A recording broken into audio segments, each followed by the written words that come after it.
Hi friends, welcome to our channel. இனி நம்ம பார்க்க போகிறது சூப்பரான ஒரு ட்ரிங்க்ஸ் தான். வாங்க வீடியோக்குள்ளே போகலாம். நான் வந்து 1 லிட்டர் பால் எடுத்து காய்ச்சி ஆற வச்சுருக்கேன்.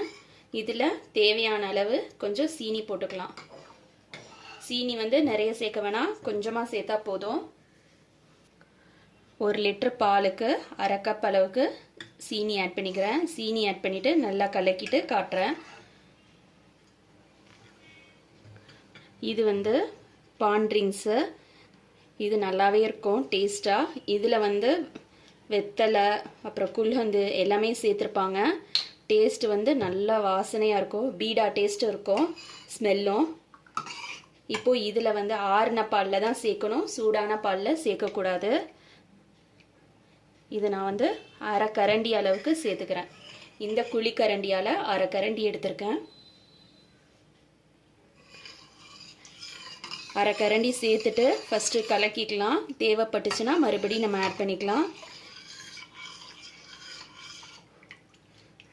1/2 கரண்டி பத்தலை, மறுபடியும் நான் ஆட் பண்ணுறேன்.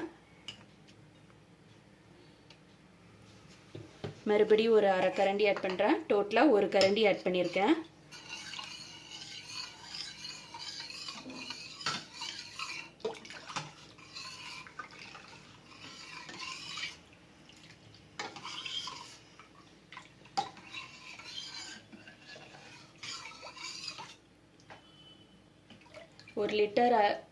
ஒரு லிட்டர் பாலுக்கு 1 கரண்டி அந்த பான் ட்ரிங்க்ஸ் வந்து கரெக்டாக இருக்கும், போதுமாக இருக்கும். இப்போது இதை வந்து நம்ம ஃப்ரிட்ஜில் கூல் பண்ண வச்சிடலாம். இதில் வந்து ஐஸ் ஆட் பண்ண வேணாம். யூஸ்வலாக வந்து நிறைய பேர் செய்கிற தப்பு என்ன அப்படின்னாக்கா, கிளாஸில் ஊற்றும் போது ஐஸ் க்யூப்ஸ் போட்டுட்டு அதில் இதை தூக்கி ஊற்றுவாங்க. அந்த மாதிரி ஊற்றும் போது என்ன ஆகும் அப்படின்னா, அந்த பால் வந்து அந்த ஐஸ் வந்து மெல்ட் ஆகிட்டு அந்த பால் வந்து தண்ணி ஆகிடும். அதுக்கு பதிலாக இந்த நம்ம காய்ச்சின பாலை நல்லா ஆறுனதுக்கப்புறம் இதை ஆட் பண்ணிவிட்டு இதை நல்லா மிக்ஸ் பண்ணிடணும். இந்த பான் ட்ரிங்க்ஸ் இதை சிரப்பை நல்லா மிக்ஸ் பண்ணிவிட்டு அதுக்கப்புறம் நம்ம ஃப்ரிட்ஜில் ஒரு 1 மணி நேரம் 2 மணி நேரம் நல்லா சில் பண்ண வச்சோம்னாக்கா நல்லா கூலிங்காக இருக்கும். அதை வந்து நம்ம கிளாஸில் ஊற்றி சர்வ் பண்ணிக்கலாம். ஐஸ் க்யூப்ஸ் வந்து ஆட் பண்ணக்கூடாது. ஐஸ் க்யூப்ஸ் ஆட் பண்ணாக்கா பால் வந்து தண்ணி ஆகிடும், டேஸ்ட் வந்து மாறி போயிடும். இப்போது இதை நான் வந்து ஃப்ரிட்ஜில் வச்சுட்டு அப்புறமா எடுத்து காட்டுறேன். இப்போது நம்மளோட பான் மில்க் ஷேக் வந்து ரெடி ஆயிடுச்சு. இதை வந்து ஒரு கிளாஸில் மாற்றிக்கலாம். நான் அந்த ஒரு கிளாஸில் லைட்டாக அந்த பான் சிரப் ஊற்றிட்டு சுகர் வந்து டெக்கரேட் பண்ணியிருக்கேன். இதில் வந்து ஊற்றிக்கலாம்.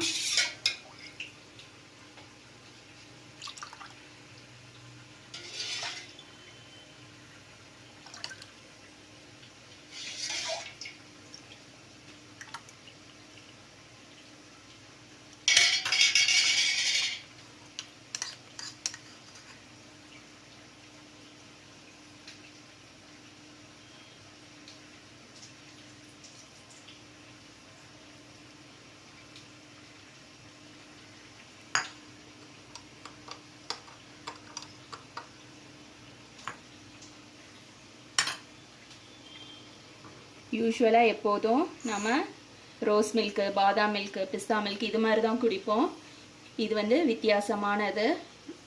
நீங்களும் இதே மாதிரி உங்கள் வீட்டில் செஞ்சு பாருங்கள். பீடா பிடிச்சவங்க, குல்ஹந்து பிடிச்சவங்க கண்டிப்பாக இதை ட்ரை பண்ணி பாருங்கள். ரொம்ப டேஸ்ட்டாக இருக்கும், சூப்பராகவும் இருக்கும். தேங்க்ஸ் ஃபார் வாட்சிங்.